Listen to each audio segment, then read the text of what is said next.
नमस्कार, आप देख रहे हैं सी न्यूज भारत और मैं हूं ऋषभ सक्सेना। खबर अहमदाबाद से है, जहां वस्त्रालय में एक तरफा प्रेम संबंध में एक महिला की हत्या कर दी गई। पुलिस ने कुछ ही घंटों के भीतर आरोपी को गिरफ्तार कर लिया है। बता दें, आरोपी और मृतक 2014 से एक दूसरे को जानते थे और पहले एक ही अपार्टमेंट में साथ रहते थे।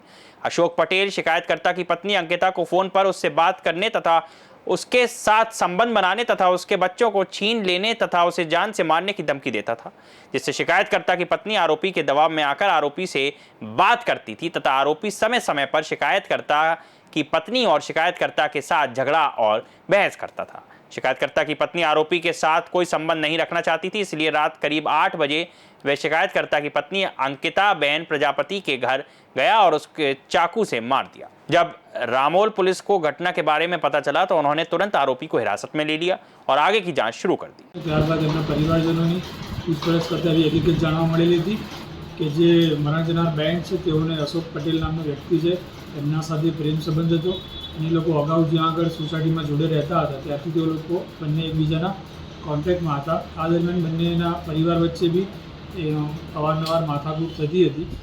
એ દરમિયાન જે મરણ જનાર છે બેન, એમની પાસે એકવાર અગાઉ મોબાઈલમાં પણ ફોન કરતા એમના પત્ની જગતલા ત્યારે બી એમના ઘરમાં ઝઘડો થયો હતો અને જે મરણ જનારના પરિવાર અને અશોકભાઈના પરિવાર વચ્ચે બી અગાઉ માથાકૂટો થયેલી હતી। તેના કારણે ગઈકાલે જે આરોપી છે અશોકભાઈ અને અન્ય એક વ્યક્તિ આવીને એને ચપ્પુના ઘા મારીને મૃત્યુ નિપજાવે છે। જે આરોપી છે એને પોલીસ હસ્તગત કરેલો છે અને એને અરેસ્ટ કરવાની કાર્યવાહી ચાલુ છે। કારણ શું સામે આવી રહ્યું છે? આરોપીનું શું કહેવું છે? કેટલા સમયથી બંને વચ્ચે રિલેશન હતા નહોતા? યુવક એક બાજુથી એને પરેશાન કરતો હતો, એક તરફી પ્રેમમાં કે હકીકત શું? જે મરણ જનાર અને આરોપી છે અશોક પટેલ, એ લોકો લગભગ 2014થી એકબીજાના પરિચયમાં હતા। અગાઉ આ લોકો જ્યાં રહેતા હતા એક જ સોસાયટીમાં રહેતા હતા, એથી એ લોકો કોન્ટેક્ટમાં આવેલા હતા અને એકબીજાના પરિચયમાં હતા।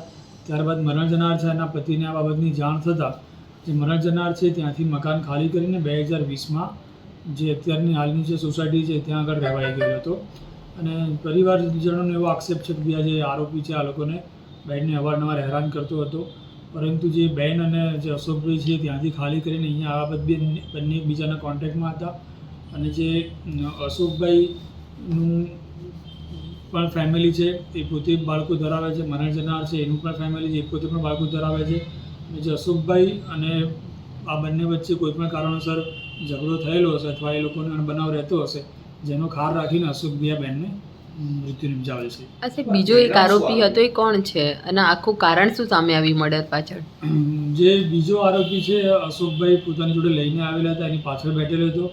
એ આરોપી જે મરણ જનાર છે એના ઘર સુધી આવેલો હતો અને અંદર જે માર માર્યો ત્યારે અશોકભાઈ એકલા જ અંદર ગયેલા હતા। એ બહાર ઊભો હતો અને ત્યારબાદ જે મર્ડર કરીને આવે છે ત્યારબાદ પાછળ અશોકભાઈની જોડે જાય છે। આરોપીને બી હસ્તગત કરીને પૂછપરછ ચાલુ છે કે ભાઈ એ જોડે કેવા કારણથી આવેલો હતો અને આ બાબતમાં એનો શું રોલ છે। આરોપીનું બેકગ્રાઉન્ડ શું? જે આરોપી ત્યાં વસ્ત્રાલમાં જ રોજ રહે છે, એની વિરુદ્ધમાં પ્રોહિબિશનના ગુના નોંધાયેલા છે, દારૂ પીધેલાના પણ એની વિરુદ્ધમાં ગુના નોંધાયેલા છે અને अन्य कोई एनी हकीकत जानवा मिली नहीं। अहमदाबाद से सी न्यूज संवाददाता यज्ञेश गोस्वामी की रिपोर्ट। इस खबर में फिलहाल इतना ही। देश और दुनिया की तमाम खबरों के लिए आप देखते रहिए सी न्यूज भारत।